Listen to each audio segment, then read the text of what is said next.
What's going on, everybody? Wesley, Shoemaker, Aaron Parker back to you today with another episode of the Blue Gold Sports podcast. Today, we're going to talk a lot about the end of the West Virginia football season, talk a little bit about the transfer portal stuff going on, new AD here in Morgantown, as well as get into a little bit of hoops. So, with that, we give you the Blue Gold Sports podcast.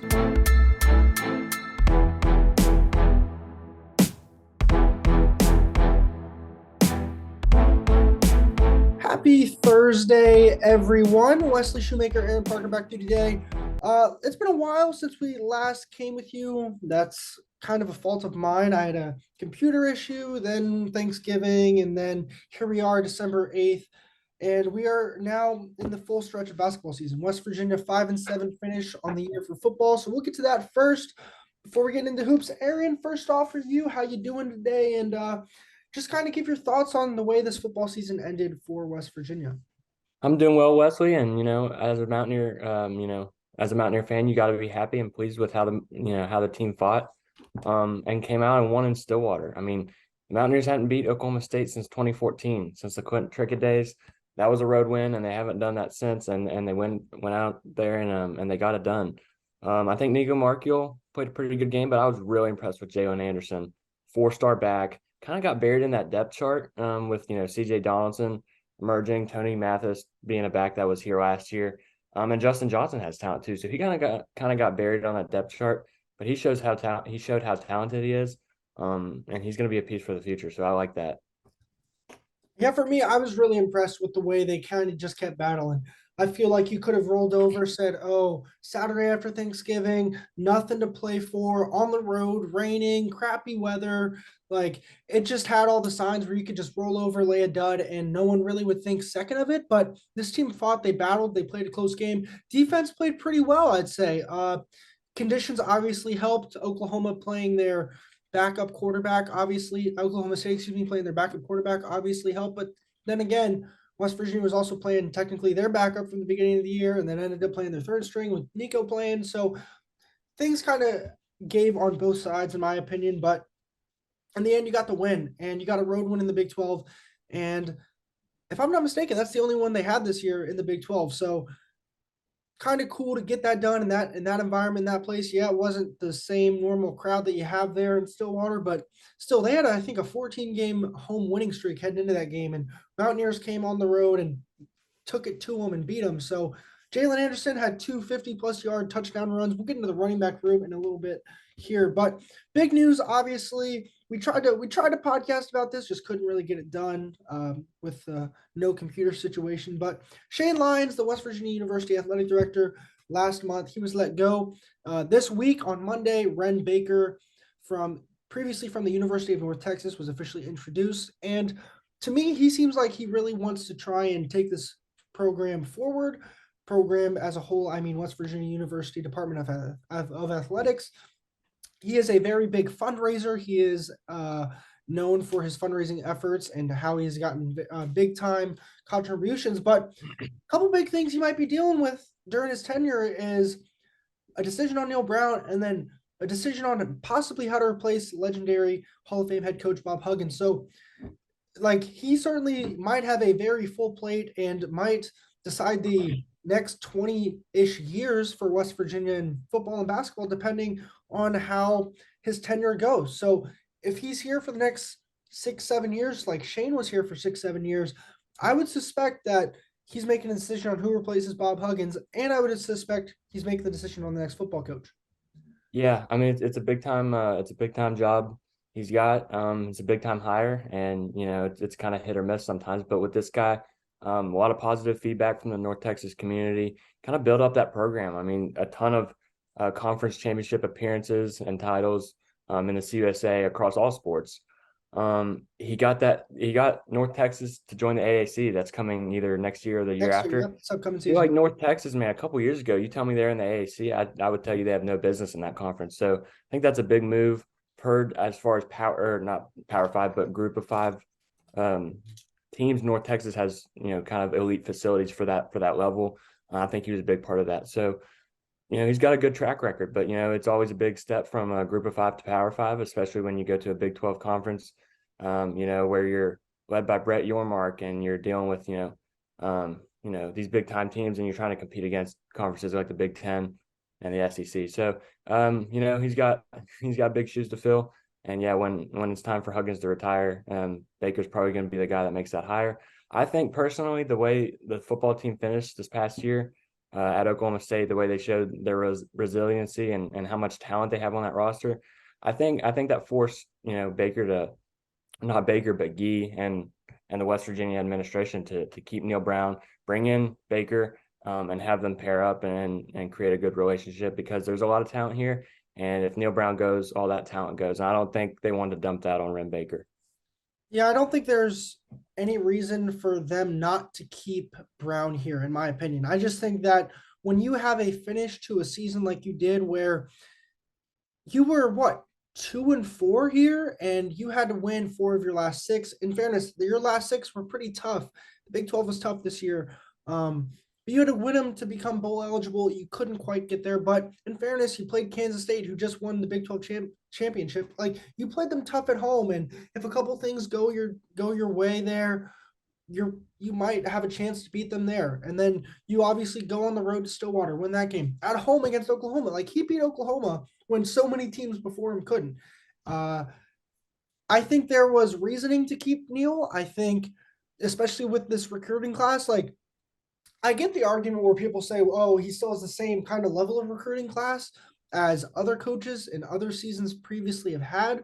But to me, when you have that top end talent, when you have guys like big name guys, Rodney Gallagher, for example, because he can come in and he can be a difference maker in his first year. Like, comes September up at Penn State, Rodney Gallagher can be a difference maker for this team. And we'll talk about transfers and wide receivers and where kind of that shakes out in a second. But for me, keeping his talent, keeping his recruiting class, that's a big deal. And I believe Gallagher did say that he was kind of waiting and seeing on the future of Neal Brown. And so to me, it was a good decision for them to keep him. One problem I do have, we'll go to this President Gee quote right here. He kind of, I think, had to have misspoke. At Ren Baker's introductory press conference Monday, he was in attendance and he said, quote, one of the things I started realizing is we really did put Coach Brown in a very challenging position because we played 2 Power 5 teams right off the bat. Hold on, we'll get to that in a second. And then he finished the quote saying, the recent process came out noting that we had the toughest football schedule in the country. The fact that we've gone 5-7 in a very competitive environment is something I take a lot of pride in. So let's unpack that for a second. First off, him saying playing 2 Power 5 teams right off the bat, okay, you did it almost every year because you've decided to start stacking your non-conference schedule. And obviously, there's 2 sides to this, in my opinion. There's the side of this that says, well, West Virginia wants to play Penn State, Pitt, Maryland, these types of schools to kind of bring back old rivalries. But then again, it's saying, wow, if we have to go on the road to Maryland, Pitt, and Penn State in back-to-back years to open our season, that's a hard way to start off 1-0. I don't care the talent level of either of those 3 teams. It's hard to win games on the road against quality teams, especially in rivalry games, especially in week 1 of the year. So to me, that's one thing. Keep going there. Like, you were one of 2 schools in America, the other Colorado, who had 1 win this season to play 11 Power 5 games. So you have control over your schedule. And now that the college football playoff seems to be rewarding teams that have 1 loss, like take Oregon, for example. Oregon finishes a 3-loss team. If they don't play Georgia week 1, they're probably still in the conversation until they get that last loss against Oregon State for the college football playoff, because then they don't have that loss. So a quality loss is still a loss. And when we're in this era of the college football playoff and where everything is the margin of error is so small, it doesn't make any sense for a program like West Virginia to play those 11 Power 5 games. It doesn't. It does not set you up for success. And the Big 12 is tough year in and year out. I mean, I know Texas and Oklahoma are moving on, but those 2 are usually staples.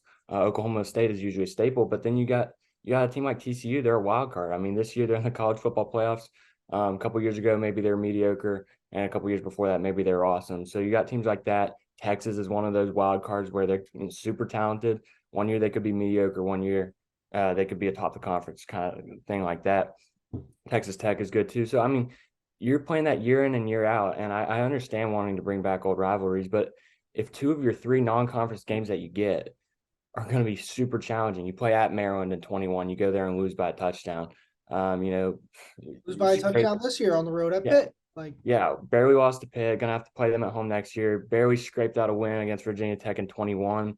You're looking at playing, teams like Penn State, Alabama in 5 or 6 years. I mean, you're not setting yourself up for a ton of success when if the goal to make the college football playoff long term is to get a one loss season with maybe a quality loss to a good conference opponent. You're not putting yourself in a good position to get that and obtain that goal. And it's already harder when you are West Virginia trying to compete with the Georgias of the world, Ohio State, Oklahoma, Texas for a playoff spot.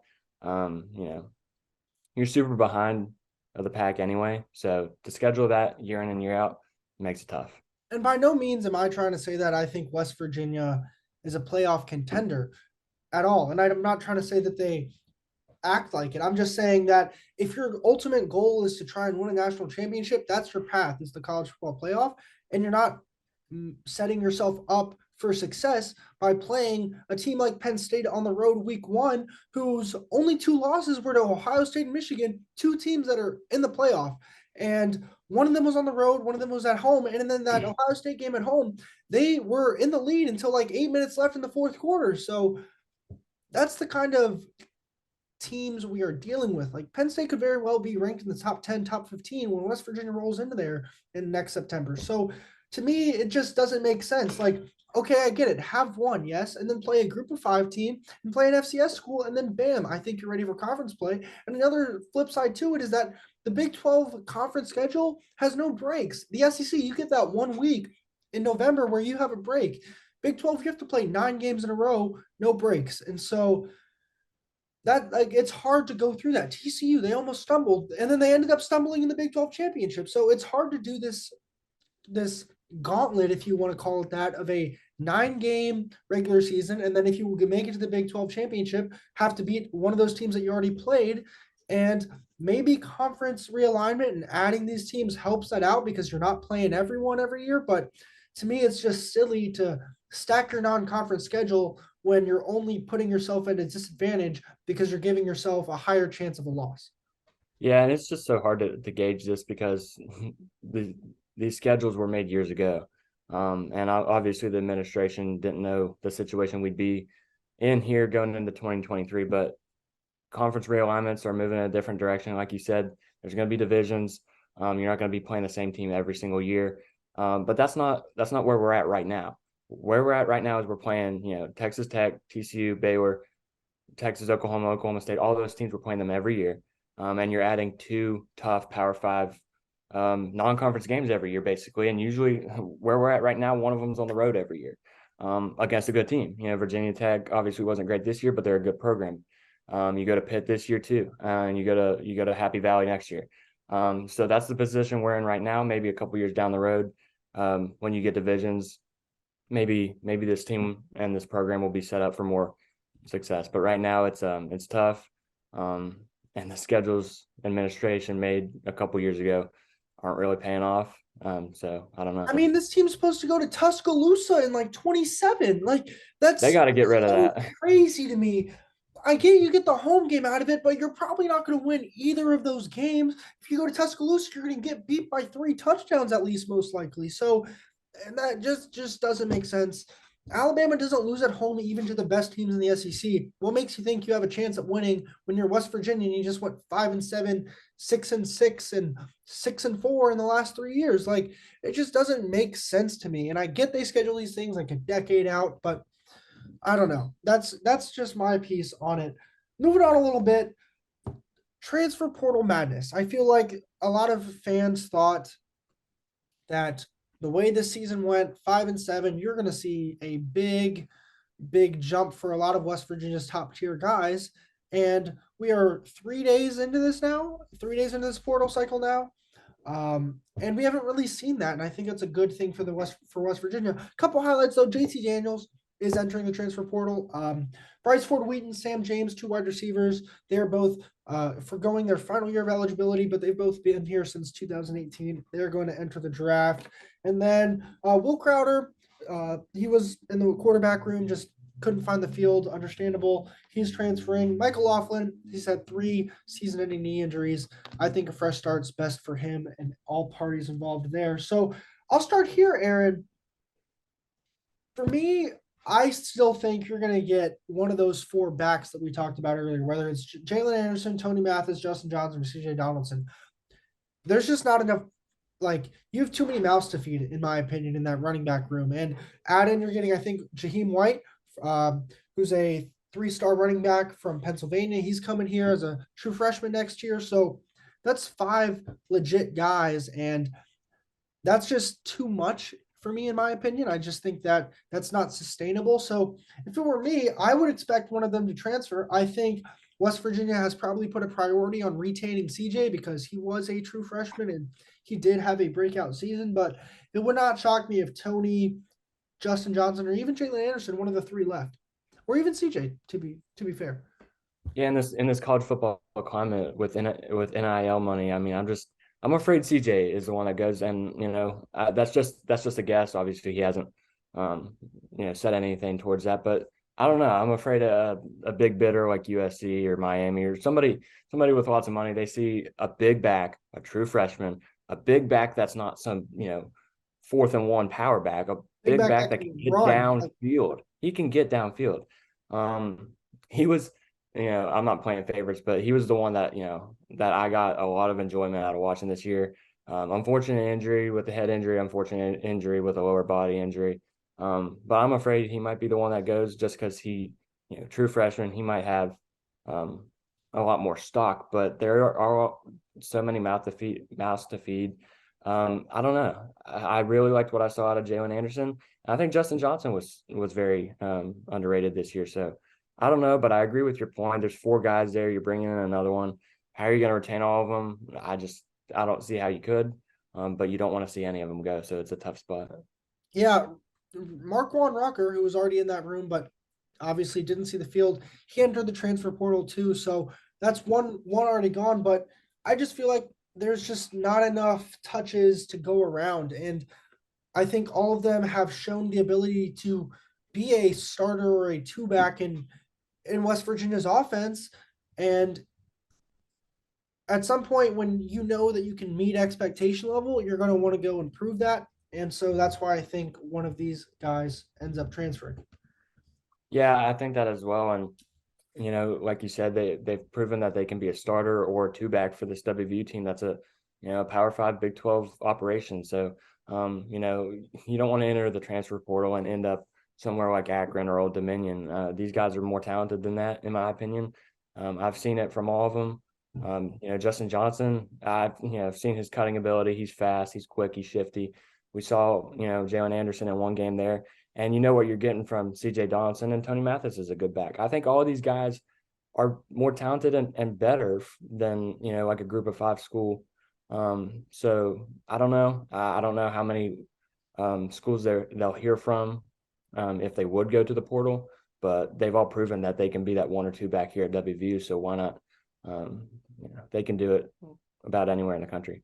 Yeah, a lot of credit too to Chad Scott, running backs coach here at WVU. He has, like, I would argue he is the most important coach on this coaching staff, just the way we have seen his ability to bring in talent, develop talent. Like CJ in August was a tight end. CJ September 1st was running down the field against Pitt as a running back. So this room since Neal's tenure has, I would say, been the most talented room. Obviously, with Lenny Brown previously, so that helps when you have a talented guy like that. But he's recruited well, obviously, and he's developed talent well and developed guys into better backs as they've gotten older. Like Tony, I don't want to. No, I'm not trying to be rude or anything here, but he just looks like a different runner from the bowl game last year and against Kansas last year now compared to then. So that's 10 months, to a year's time. And Tony was really effective this year. He had, I think, like a 150-yard rushing game against Baylor or something like. That's really, really good. And also the offensive line obviously has something to do with that. But to me, that's really good on Coach Scott for how he's developed these guys year in, year out. It does. He deserves a lot of credit. And I think I think they have a good bond in there. In that running back room, I think they all love each other. And yeah, I think he deserves a lot of credit. I mean, even dating back to the end of 2021, Letty Brown and Tony Mathis had 100 plus rushing yards. I think that was the first real time. I mean, Tony Mathis had played a little bit, but that was the first time he got carries. And he looked good. So I mean, clearly there was development before even Tony got that playing time. It starts in practice, starts in offseason conditioning, and clearly he knows how to develop even before the season starts. So I think a lot of credit to Coach Scott. Let's keep this train moving here. It is December, and with that means we are in the thick of basketball season. West Virginia, uh, give you a little recap of where they stand right now. They are 7-2. Their two losses are on the road to Xavier this past Saturday, and then in the Phil Knight Legacy Tournament to Purdue. And Purdue's now what? I think top 5 in the country, something like that. Mm-hmm. So Purdue ended up beating Gonzaga and beating Duke out there in Portland. And if we're being honest, West Virginia had a chance to beat them. West Virginia struggled in that game, especially offensively. They really just couldn't find their rhythm. 7'4" Zach Edey of Purdue was a big part of that, as West Virginia couldn't really cut and drive the way they wanted to. But you cut it within 4 late, and then you just couldn't quite get over that final hump, which it's okay when it's early in the season. And to me, Aaron, I'll go first here. Although they lost to Xavier this past weekend and it was an ugly second half, and down the stretch, they kind of just crumbled in a way, especially on the offensive end. If you get Jose Perez back, and he clears waivers, and then you can have that other offensive weapon that teams have to worry about. And then that kind of frees up guys like Eric Stevenson, Emmett Matthews. And if Kedrian Johnson, especially, and Joe Toussaint at the point guard position continue to get better and shoot the ball as well as they can and are, this team can really make some noise in the Big 12. And another thing before I hand it over to you, there's not going to be a bad loss for this team come December 31st. When this team starts conference play on New Year's Eve against Kansas State, from then until the end of the season, they are not going to have a bad loss on their resume because the Big 12 is so deep. So that is a really good thing. I think we will find out a lot about this team when they play UAB this Saturday. UAB is a solid team, solid bunch. And although it's in Morgantown, it's going to be a good test, a good kind of preview, I think, because UAB could probably, like, if they were in the Big 12, I'm not saying they'd do well. I'm just saying they could compete. And I think that competition is going to hopefully give this team a preview to see what they're going to see in those teams that finish 7-10 in the league. Yeah, this basketball team is good and they're talented, but there's a lot of quad one games here for this Mountaineer team. There's a lot of ground to make up. Even though you lost to Xavier, you got a lot of chances to rebound off that and get good wins. But it's such a tough conference that we saw last year. I know I like this team better than last year's team. I'll say that straight up. But last year's team was still talented. A lot of talent in that locker room last year, and they went 4-14 in conference play. So you got to pick them up. You got to pick up games, especially when you're in the lead down the stretch. You can't have what happened at Xavier happen over and over and over again, like it did last year. I can think of, at Iowa State last year when they were up in the final minutes and blew it. And that happened multiple times last year. And you can't have that. And credit to Xavier, they're a good team. They played really good down the stretch with those players. But WVU they had one field goal in the last 7 minutes. That's not going to cut it. And you can't have that as you enter all these quad one like opponents. But I think this group's a little bit different. I don't know. They just couldn't put it together last year. And I think at some point they will, but this conference is tough. So, if you're looking at tournament seeding, I'd predict this team to get like a 7 or 8 seed. Yeah, I've been saying I think best case scenario is this team kind of gets like a 6-7 seed and can make it to the Sweet 16. I think that's the ceiling right now. I don't want to say that the ceiling can't be raised and the ceiling can't be lowered, but to me, that's their ceiling right now. And I'm very interested to see if and when Jose Perez clears waivers, how he makes an impact and how he kind of works himself into the lineup, because already we're seeing guys that deserve minutes not getting to play. Seth should play more, Bob Huggins said. Um, Kobe should play more, Hug said. And I think Perez will be another option for this team to go to. And I think at some point, like, there's going to be guys that just are going to be shut out of playing time just because of the way there are 13 guys that can play. Um, I'm really impressed personally with Josiah Harris. I think he can really, if he continues to develop, he can turn into a JB type player, and he has probably a higher ceiling than JB considering he is only a freshman. And I really like how he is 6'7", can really shoot it. He can handle the ball in the front court if you really need him to, and he provides another element of size. I think Trey Mitchell also provides that element. Trey Mitchell, to me, he is one of my favorite players to watch just because everything he does seems so smooth. When he gets into that kind of high post elbow area, those mid-range shots, everything he does is just so smooth. And he has ways where he can kind of go off the pick and roll and he can continue to go to the basket or it can just stop on a dime and shoot. And I think that versatility is something that is much needed, but this team has to rebound better. You like in conference play, you've got a gang rebound. I was watching some film from the 2018 team, the last year of JC and Daxter Miles, that team, and you saw 4 or 5 guys crashing the boards, excuse me. And I think one of the things that the reason why you don't see that rebounding effort is because this team wants to move in transition. And to me, you have guards that are running out trying to get in transition to get transition buckets because they like running offense in transition. And so that then leaves a man advantage, if you want to give it that, on the glass when you're trying to rebound. Yeah, this this team has a lot of talent on the rebounding, side of the basketball, but they got to put it together fully. They got to put it together defensively too. But like you said, I mean, Trey Mitchell, he's 6'9". Everything he does is smooth. He can play with his back to the basket. He can shoot the three ball, and he can rebound. But I think he's averaging 3 or 4 a game. I like to see that go up to 5 or 6. I mean, he did that at Texas. He definitely did it at UMass too. And you want more out of Muhammad Wagi right about now. I liked what I saw out of him in Portland. For some reason, he didn't get many minutes against Xavier. Wasn't really in the game, Hug said.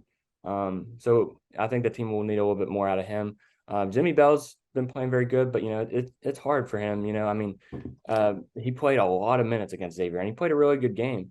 But he was out there kind of chasing the perimeter on defense. A lot of times, his man would go to the basket on a cut, and nobody would pick him up. So I'm sure he was getting winded out there, and Muhammad Wagi wasn't really an option in that game. So you're going to need to put it together on that end. And I think, like you said, Josiah Harris is good at 6'7". I saw him last night, and he kind of looked smooth out there. He looked like he didn't look like a freshman. He looked like he knew what he was doing. So getting him more minutes, I think, will be pretty vital. Another thing to me is guys like Jimmy Bell, guys like Josiah Harris. I think it's just kind of catching them up to speed because yes, they've played basketball before, but they haven't played Big 12 basketball. And I think for me, that's going to be the biggest thing to watch is how do they adjust to the speed of the game when we get into January? Because truth be told, West Virginia's first 2 home games of the year in conference play, they're Kansas and Baylor back to back, bang, bang. So by West Virginia's 4th conference game of the year, after they've played 4, we're going to have a real good idea of where this team stands because they got 2 big tests at home in the Coliseum back to back. So for me, there's not a lot of games before then. You have 3 more non-conference games before you get to Big 12 play. So you've got to catch up to the speed of the game. And we hear all this talk of we've got to get better on defense. We've got to get better at rebounding. But clock's starting to tick. You're getting closer and closer to this clock reaching midnight. And there's a difference between saying you have to do it and going out and actually do it. And I'm waiting for this team to kind of put it all together. And yes, they haven't played a ton together. Yes, last night against Navy and their win. That was only game 9 of the year, but something's got to start to give and not just be all talk of we need to get better. You have to actually start getting better at the things you say you're going to get better at. Yeah, agreed. And I know they haven't been playing that long together, but I think that trip out to Oregon helped. You play, Portland State, you play a great team in Purdue, and you play maybe a struggling Florida team, but they got Colin Castleton, they got a lot of talent there. Play Xavier, so they've been battle tested, and they know what it takes to win.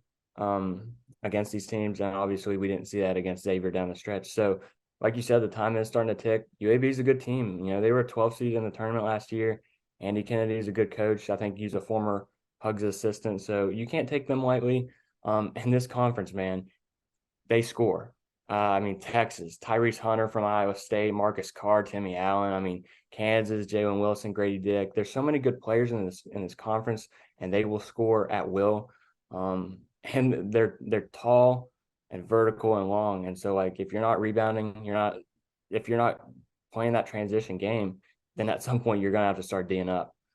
So eventually the talking is gonna have to start, getting down onto the court, and we're gonna have to see it start coming to fruition, because by the new year, I think you're right. We're gonna see who this team is. And Kansas and Baylor is a tough home stretch there, but you're gonna see the true colors of this team. And in fairness, there's really no easy stretch when you're playing in the Big 12, and that's just the nature of it. And West Virginia is not the only team. Like, all other 9 teams in this league have to go through that. And so we will really find out kind of what they're made of. And I'm interested. I think, like, in a month's time, it is going to be January 8th. They would have just played their Kansas game, I think. So we'll really know about this team. And truth be told, they didn't really have any big wins last year, especially in conference play. That TCU game at the end of the year, all right, like, TCU took Arizona deep late in, what was it, the round of 32, I think. So, but TCU, like, they've struggled this year a little bit too at times. So there's ways to beat every team in this league. It's not going to be easy. If you can steal those, I keep saying, if you can beat Kansas State on New Year's Eve, and then I think it might be Oklahoma State, their second conference game of the year. If you can somehow win those two, you're putting yourselves in a really good position, at least to just make the tournament. And I think, yes, this team wants to make a run in the tournament, but first you got to make the tournament. And that starts with winning your conference games. Yeah, and this team has so much talent that they'll be able to win games. Even, I think, you just gotta find it within yourself to win, even if you've lost 2 or 3 straight, because this conference is so hard. I think that's gonna happen. You're gonna have stretches where you lose a couple straight, and you can't parlay that into 4 straight, 5 straight, 6 straight, like last year's team did. Last year's team had a lot of talent, but last year's team kept losing, and when they would lose, they'd go out and lose again. But they were right there with some of the best teams, and they would lose by a couple points. There was a couple games they got killed, but they were right there against all those teams, and that team couldn't rebound, couldn't defend, and couldn't score in the paint. I think this team has more of those attributes. They can score in the paint. I think they can defend better, and I'm pretty sure they can rebound better. So even if you lose a couple straight to maybe Texas, Baylor, or something like that, you just wipe the slate clean and get ready for the next one. Yeah, you just can't overthink losses, and I think that's going to be the biggest deal. Is you can't say, oh, it was a bad loss, because in reality, it's not going to be a bad loss come March. So that'll do it for today's podcast. If you did make it this far, we do appreciate you listening. For more information and updates, be sure to visit bluegoldsports.com. I'm Wesley Shoemaker, joined by Aaron Parker. We will hopefully be back with you soon. Have a great day, and this is the Blue Gold Sports Podcast.